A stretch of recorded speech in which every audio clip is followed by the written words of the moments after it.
दोस्तों नमस्कार, स्वागत है आपका परीक्षा खबरी में। 3 मई 2021 की महत्वपूर्ण खबरों को देखेंगे। इसके पहले आपको बता देना चाहता हूं कि यूपीपीसीएस 13 जून को होगा नहीं होगा, औपचारिक रूप से जब तक घोषणा न हो जाए 13 जून ही मानकर चलिए। हालांकि अभी बहुत ही कठिन समय चल रहा है। इन परिस्थितियों में कुछ भी होना, कोई परीक्षा बड़ी होना वो संभव नहीं है। 2 परीक्षाओं को टाल भी दिया गया है। उनकी प्रक्रिया ये थी कि जिलाधिकारियों के द्वारा मना कर दिया गया था कि हम सेंटर नहीं दे सकते, परिस्थितियां अनुकूल नहीं है। अभी इसमें भी अभी जिलाधिकारियों का जवाब नहीं आया है जो आयोग ने सेंटर मांगा है। तो निश्चित रूप से उनका जवाब आते ही आयोग एक नोटिफिकेशन निकाल करके परीक्षा को जो डेट है उसको टाल देगा। तो इसलिए इंतजार करिए नोटिफिकेशन का। ठीक है, अभी जितने भी जिलों के जिलाधिकारी हैं उनका जवाब आएगा, उसके बाद जो है आयोग निर्णय लेगा। तो एक प्रक्रिया होती है उनकी निर्णय लेने की, उसी के आधार पर वो परीक्षा को निरस्त या टाल सकते हैं। तो उसका थोड़ा सा इंतजार करिए आप लोग। फिर भी जब भी होगी परीक्षा, आप लोगों के लिए टेस्ट सीरीज चल रही है यूपीपीसीएस की, और क्रैश कोर्स भी चल रहा है। तो जो लोग क्रैश कोर्स में आना चाहते हो, 30 डे में कोर्स को ख़त्म करना चाहते हो, जुड़ सकते हैं। प्लस टेस्ट सीरीज उससे भी जुड़ सकते हैं। और टेस्ट सीरीज को खासकर यूपीपीसीएस प्रीलिम्स को ही ध्यान में रख करके बनाया गया है। चलिए, फिलहाल 3 मई विश्व प्रेस स्वतंत्रता दिवस के रूप में मनाया जाता है। यूएनजीए संयुक्त राष्ट्र की महासभा ने 3 मई को विश्व प्रेस स्वतंत्रता दिवस के रूप में मनाए जाने की घोषणा की थी। कब की थी? 1993 में की थी। और तभी से 1994 से विश्व प्रेस स्वतंत्रता दिवस के रूप में मनाया जाता है। दुनिया भर की सरकारों को 1948 के मानवाधिकारों की सार्वभौम घोषणा के अनुच्छेद 19 के तहत अभिव्यक्ति की स्वतंत्रता के अधिकार का सम्मान करने और उसे बनाए रखने के लिए अपने कर्तव्यों की याद दिलाता है। आपको पता है कि भारतीय संविधान के भी अनुच्छेद 19 वन के क में, अनुच्छेद 19 वन के क में किसकी बात की गई है? अभिव्यक्ति की स्वतंत्रता की बात की गई है।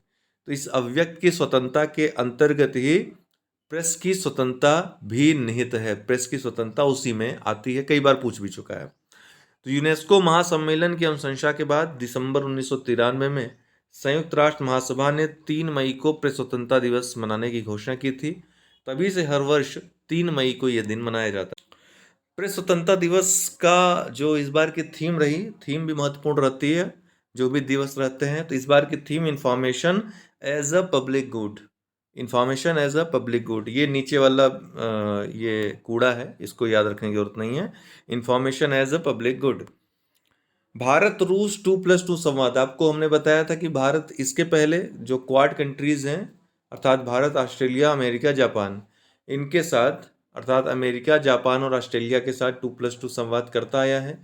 अभी हाल ही में 2+2 संवाद अमेरिका के साथ 2 बार हो चुका।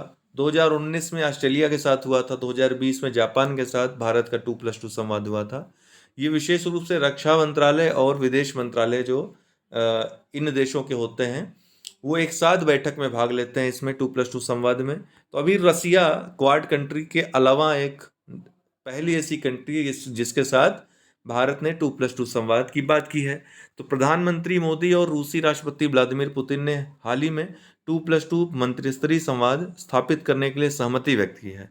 रक्षा मंत्रियों और विदेश मंत्रियों के बीच 2+2 मंत्रिस्तरीय संवाद होता है।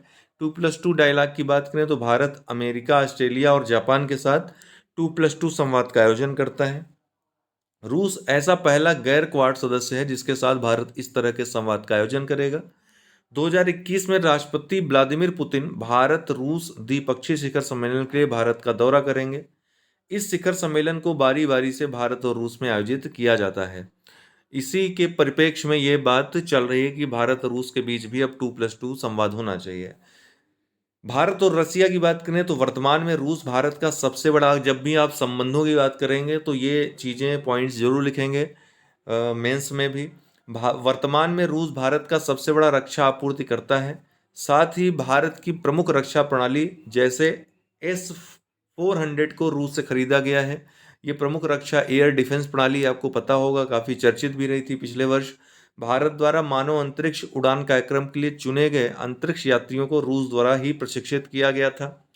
तमिलनाडु के कुडनकुलम में बनने वाला परमाणु ऊर्जा संयंत्र रूसी सहयोग से बनाया गया है।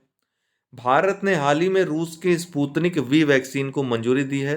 यह कोवैक्सीन और कोविडशील्ड के बाद देश में मंजूरी प्राप्त करने वाला तीसरा टीका है। ये स्पुतनिक वी जो है, ये स्पुतनिक जो एक सफल अंतरिक्ष अभियान था रसिया का, उसके नाम पर ही इस वैक्सीन का नाम स्पुतनिक वी रखा गया है। ऑपरेशन समुद्र सेतु टू, ऑपरेशन समुद्र सेतु टू क्या है? हाल ही में भारतीय नौसेना ने ऑक्सीजन आवश्यकताओं को पूरा करने के लिए राष्ट्रीय मिशन को बढ़ाने के लिए ऑपरेशन समुद्र सेतु 2 लॉन्च किया है। 2 जहाजों आईएनएस कोलकाता और आईएनएस तलवार ने मुंबई के लिए तरल ऑक्सीजन के 40 एमटी के परिवहन के लिए मनामा बहरीन के बंदरगाह में प्रवेश किया है। आईएनएस जलाश्व इसी तरह के मिशन के लिए बैकाक और आईएनएस एरावत से सिंगापुर के लिए रवाना हुआ है। आपको पता है पिछले वर्ष भी ऑपरेशन समुद्र सेतु ये चलाया गया था भारतीय नौसेना के द्वारा। जो विदेश में फंसे भारतीय थे, जो समुद्री तटीय देश हैं उसमें फंसे भारतीय थे, उनको वापस लाने के लिए सुरक्षित ये ऑपरेशन समुद्र सेतु चलाया गया था। पिछले वर्ष भारतीय नौसेना ने जो वंदे भारत मिशन था उसी का एक भाग के रूप में ऑपरेशन समुद्र सेतु था। वंदे भारत मिशन जो अरब कंट्रीज और अन्य कंट्रीज में जो विदेश हमारे देश के लोग फंसे थे उनको सुरक्षित वापस लाने के लिए, और ऑपरेशन समुद्र सेतु उसी के एक भाग के रूप में भारतीय नौसेना के द्वारा चलाया गया था। जो तटीय देश, समुद्र तटीय देश हैं या समुद्र पारी देश हैं, वहाँ पे जो फंसे हुए भारतीय थे उनको वापस लाने के लिए। मालदीव, श्रीलंका और ईरान के फंसे हुए और परेशान भारतीय नागरिकों को लगभग वापस देश में लाया गया था इसके तहत। ये हमारा व्हाट्सअप नंबर है, विभिन्न जो हमारे यहाँ कोर्स चल रहे हैं उससे जुड़ सकते हैं।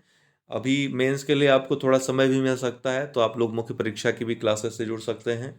इसके अलावा ऑप्शनल अगर आप सोशलॉजी, हिंदी साहित्य और जियोग्राफी ऑप्शनल भी काफ़ी लोग पूछ रहे थे, तो समय अगर मिल जाता है तो जियोग्राफी ऑप्शनल स्टार्ट करवा देंगे। क्योंकि समय कम था 2021 के लिए, इसलिए हम जियोग्राफी प्रारंभ नहीं करवा पाए। इसके अलावा पीएसआईआर और पब्लिक एडमिनिस्ट्रेशन की क्लासेस मौजूद हैं, आप लोग चाहें तो कर सकते हैं। और कोई क्वेरी हो तो नीचे डिस्क्रिप्शन बॉक्स में लिंक दिए हुए हैं दोनों टेलीग्राम ग्रुप के।